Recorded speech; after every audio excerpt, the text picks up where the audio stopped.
अस्सलामुअलैकुम नाज़रीन, क्या हाल चाल हैं, कैसे हैं आप सब। उम्मीद है सब खैरियत से होंगे और अल्लाह तबारक ताला के फजलो करम से मैं भी बखैरियत व आफियत हूँ। सो गाइस, आज हम बात करने लगे हैं जिस टॉपिक पे, वो टॉपिक बहुत अच्छा है, बहुत ज़बरदस्त है। एंड द टॉपिक इज़ कि ज़िंदगी में कामयाब होने के लिए किन असूलों को अपनाना चाहिए। ठीक है, तो आज हम उन असूलों के मुतालिक डिस्कशन करेंगे। सो फर्स्ट ऑफ ऑल, अगर आप कामयाबी चाहते हैं, ठीक है, और आप चाहते हैं कि आपका नाम बने, आप अपने मकासद को पूरा करें, अपने गोल्स को आप अचीव करें या आप कुछ बन जाएं, आपका जो है ये इस दुनिया में आने का जो मकसद है वो पूरा हो जाए, तो उसके लिए सबसे पहले आपने करना ये है कि आपने अपना एक पॉजिटिव गोल सेट करना है। गोल वो होना चाहिए जो इस्लाम के असूलों के मुताबिक हो, जिसमें कोई मतलब गलत चीज़ ना हो।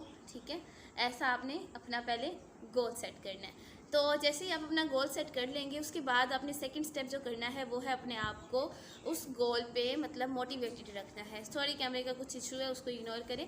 तो उसके ऊपर आपने जो है अपने आप को मोटिवेटेड रखना है। आपने गोल सेट कर लिया, उसके बाद आपने अपनी मेहनत स्टार्ट कर देनी है। ओके, जब आप मेहनत स्टार्ट करेंगे तो आप नॉन स्टॉप वर्क करते जाएंगे करते जाएंगे करते जाएंगे और आहिस्ता आहिस्ता आप अपनी कामयाबियों को अचीव करते जाएंगे। ठीक है, अब बात करते हैं हम कि कामयाबियों को अचीव हमने कैसे करना है, या हमने जो गोल सेट करना है उसकी क्या क्या मयार होने चाहिए, क्या होना चाहिए। देखिए, फर्स्ट ऑफ ऑल तो आपने जो गोल सेट करना है उसको आपने देखना है कि बेशक वो आपकी इस्तात से बड़ा हो। ठीक है, आपकी जिसको मैं कहूँगी आपकी स्टेटस से बड़ा हो। लाइक कोई गरीब है, ये कोई किस तरह से है, स्टेटस तो मनी से ही देखा जाता है ना। सो इस हिसाब से अगर देखा जाए तो मतलब कोई हो कम जो कि इतना अफोर्ड ना कर सकते हो, लेकिन वो ख्वाब देखे कि मैं वाकई ही ये काम करूँगा, या मैं डॉक्टर बनूँगी या मैं बनूँगा, तो उसे चाहिए कि वो ऐसे ख्वाब देख सकता है, बिकॉज इसमें कोई इशू नहीं है।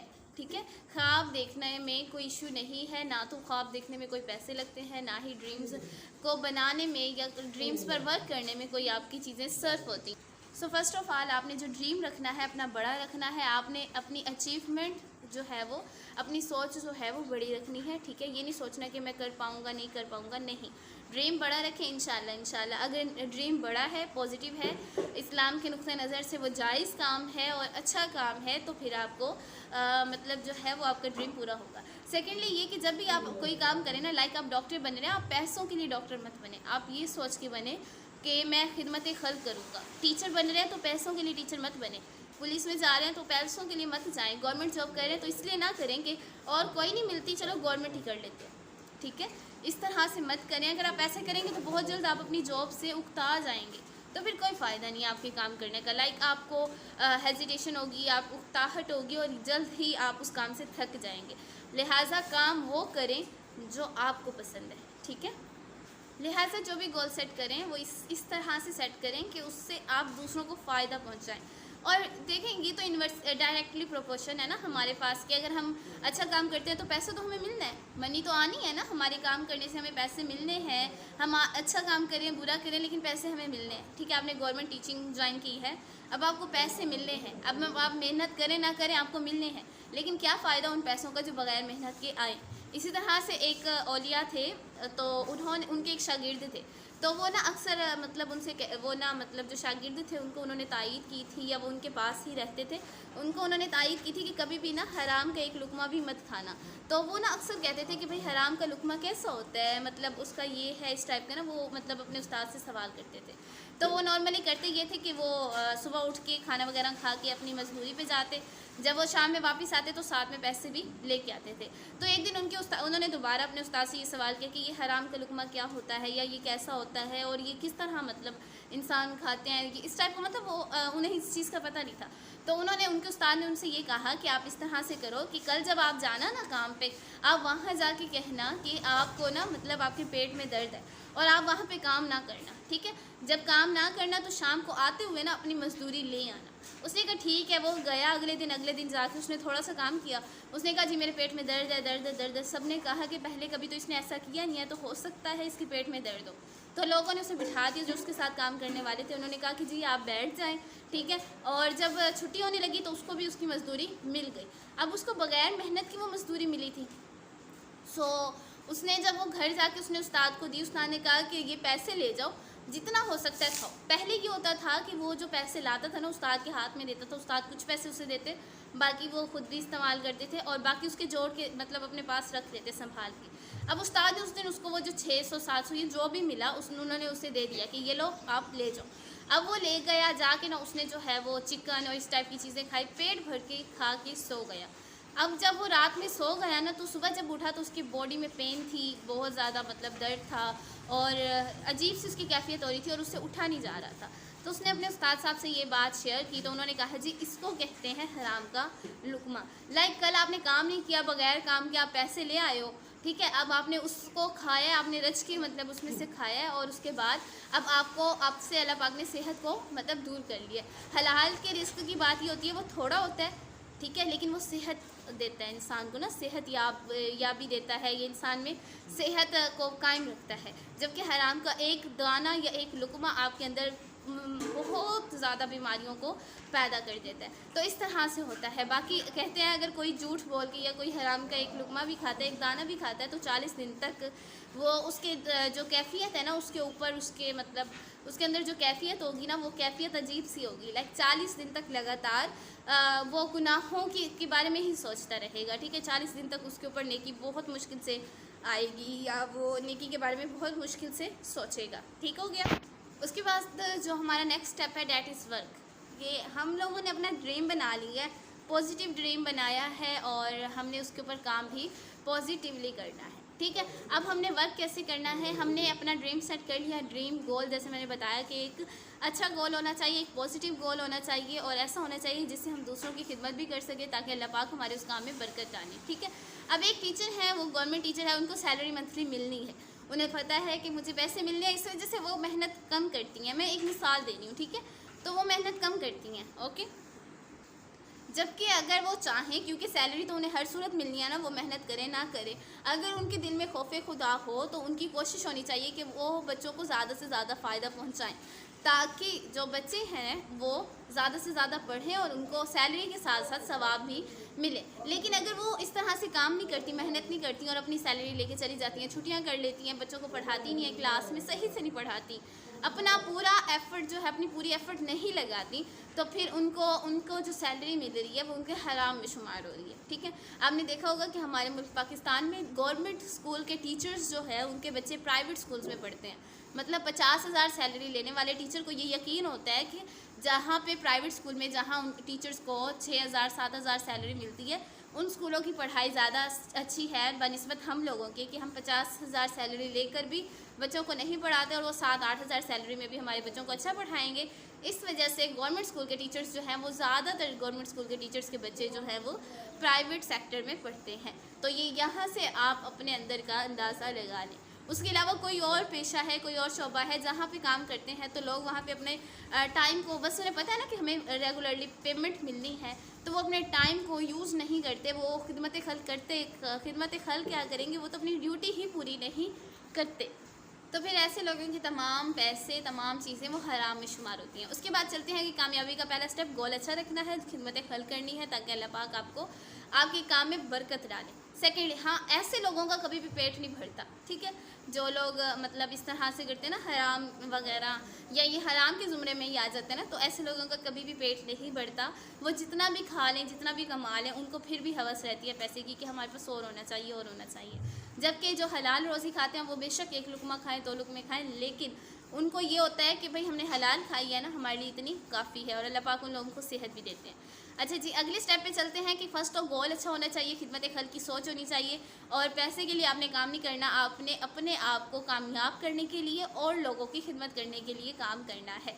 सेकेंडली, हम बात करते हैं कि गोल की अचीवमेंट आपने कैसे करनी है। आपने जब गोल सेट कर लेना है ना, आपने उस गोल को अपने दिमाग में, दिल में बिठा लेना है और बस आपके दिलो दिमाग में वही गोल होना चाहिए कि आपने क्या बनना है, आपने क्या करना है। हर टाइम आपने उसके बारे में सोचना है, क्योंकि आप जब सोचेंगे तो आपको फ़िक्र लाहक होगी कि नहीं मैंने करना है, वरना इस तरह से होगा। जब आपको फ़िक्र होगी तो आप उस पर काम करेंगे। जबकि अगर आपने एक बार सेट करके कहीं लिख दिया वॉल पे और फिर आप भूल गए हैं, तो फिर आपको फ़िक्र ही नहीं है, आप काम कैसे करेंगे, ठीक है ना। तो आपने उसके बारे में ज़्यादा से ज़्यादा सोचना है, ज़्यादा से ज़्यादा चीज़ों पे, ज़्यादा से ज़्यादा जो है वो जगहों पे आपने उसके बारे में लिखना है ताकि आपको हमेशा रिमेंबर रहे कि आपकी लाइफ का मकसद क्या है या आपकी पढ़ाई का, आपकी इस काम का मकसद क्या है। ठीक है। नेक्स्ट ये हो गया। थर्ड पे आपने जो है वो डट की मेहनत करनी है। आपने अपने फर्स्ट था अपने गोल को अच्छा रखना है, सेकंड था कि आपने अपने गोल को रिमेंबर रखना है, क्योंकि हम अक्सर भूल जाते हैं, हम काम के बर्डन में ना भूल जाते हैं कि हमारा मकसद क्या है, हम मकसद से हट जाते हैं। तो मकसद से नहीं हटना, सेकंड ये हो गया। थर्ड वन इज़ कि आपने मकसद पे कायम कैसे रहना है। तो देखिए, अगर आप डट की मेहनत करें, अल्लाह पाक को याद रखें और आप डिफरेंट चीज़ों एक्टिविटीज़ से दूर रहें, लाइक उन एक्टिविटी से दूर रहें जो आपकी जो तवज्जो है वो हटाती हैं, तो फिर आप अपने मकसद को कभी भी नहीं भूलेंगे। तो अपने मकसद को याद रखेंगे तो आप कामयाब होंगे। फोर्थ पे ये है कि आपने इस सब प्रोसेस में जिस हस्ती ने आपकी सबसे ज़्यादा मदद करनी है वो हस्ती है जो ऊपर है, तो उनको याद रखना है, उनसे मदद मांगते रहना है, उनसे ये दुआ करनी है कि वो हमारे मोरल को, हमारे मकसद को डाउन मत होने दें। फिफ्थ ये कि आपने अपने आप को बहरा कर लेना है। लोग कहेंगे कि नहीं कर सकते, ना करो, ये है टफ है, ये है फलां फलां फलां फलां, तो आपने ख़ुद को बहरा कर लेना है। अगर आप लोगों की सुनेंगे तो आप फिर वाकई ही नहीं कर सकते, ठीक है। अब इसकी मिसाल इस तरह से है कि जो है हमारे मोटिवेशनल स्पीकर हैं, पाकिस्तान के बहुत अच्छे मोटिवेशनल स्पीकर हैं, उन्होंने भी इसके बारे में बहुत ज़्यादा मिसालें दी हुई हैं, लेकिन यहाँ मैं आपको एक मेंढक की मिसाल देने लगी हूँ। एक दफ़ा कहा जाता है कि एक दफ़ा, मतलब पहले वक्तों की बात है, अरब में ये कहावत कही जाती है कि मेंढकों का एक गिरोह जो है वो एक जगह से जा रहा था इकट्ठा, तो वहाँ से ना 2 मेंढक जो है वो नीचे गड्ढे में गिर गए, ठीक है। अब जो ऊपर वाले मेंढक थे वो बहुत ज़्यादा ना, मतलब शोर मचाने लगे, बहुत गहरा था वो जो खड्डा था, तो उसके अंदर वो गिर गए ना, तो वो शोर मचाने लगे कि तुम नहीं निकल सकते, तुम नहीं निकल सकते, तुम जितनी कोशिश कर लो, तुम्हारा मुकद्दर जो है वो मौत है, तुम लोग अब यहाँ से नहीं निकल सकते, बिकॉज ये बहुत गहरा है, और इस टाइप का ना वो उसको मतलब डीमोटिवेट करने लगे। अब एक मेंढक ने कोशिश की, छलांगे लगाई, काफ़ी छलांगे लगाई, ऊंची छलांगे लगाई, लेकिन वो वहाँ तक नहीं पहुँच सका, ऊपर तक। जबकि दूसरा मेंढक जो है वो कोशिशें करता रहा। जो पहला मेंढक था वो थक गया, जब उसने अगली छलांग लगाई तो वो मर गया जी, तो वो मर गया। जो सेकंड वाला मेंढक था वो नॉन स्टॉप ट्राई करता रहा। लोग नहीं, वो मेंढक, बाकी मेंढक उसका मजाक उड़ाते गए कि ये नहीं कर सकता, ये नहीं कर सकता, और ये हार जाएगा, ये भी मर जाएगा उसकी तरह, तुम हार मान लो, ETC। उसने कोशिशें की, करता गया, और एक वक्त ऐसा आया कि वो छलांग मार के बाहर निकल आया। जब वो बाहर निकल आया तो लोगों ने उससे, मतलब उन मेंढकों ने उससे पूछा कि तुम बाहर कैसे आए, अपनी ज़बान में। तो उस मेंढक ने ना यूं किया और कहा कि मुझे सुनाई नहीं देता, अपने हिसाब से। जिस तरह कहते हैं कि हर चीज़ आपस में बात करती है, कुत्ते से बात करते हैं, बकरी से बात करती है, तो इसी तरह से उसने खुद अपनी लैंग्वेज में कहा कि वो, मतलब जो मेंढक था वो बहरा था, ठीक है। वो जो लोग उसे डीमोटिवेट कर रहे थे, ठीक है, वो समझा कि ये लोग मुझे मोटिवेट कर रहे हैं। वो तालियां बजा रहे थे ना, हंस रहे थे, तालियां बजा रहे थे, डीमोटिवेट कर रहे थे, तो वो ये समझ रहा था कि ये मुझे कह रहे हैं कि तुम कर सकते हो, और वो फिर कर गया। तो इसलिए आपने बहरे हो जाना है नेगेटिविटी के लिए। पॉजिटिविटी के लिए हमेशा कान खुले रखने हैं। लाइक कोई आपको कहता है ना बेटा करो, तो बस फिर yes sir, yes uncle aunty जो भी कहे तो उनको आपने यस करना है, और जो आपको कहे ना डीमोटिवेट करे उनको कहें ओके, और उस चीज़ को आपने अपने माइंड में नहीं रखना, क्योंकि नाकामी का फर्स्ट स्टेप यही है कि आप अपने दिमाग में नेगेटिविटी रख लेते हैं कि हाँ मैं नाकाम होंगी या होऊंगा। तो फिर जब आप अपने माइंड में सेट कर लेते हैं कि मैं नाकाम हो जाऊंगी या हो जाऊंगा, तो फिर आप नाकाम होते हैं।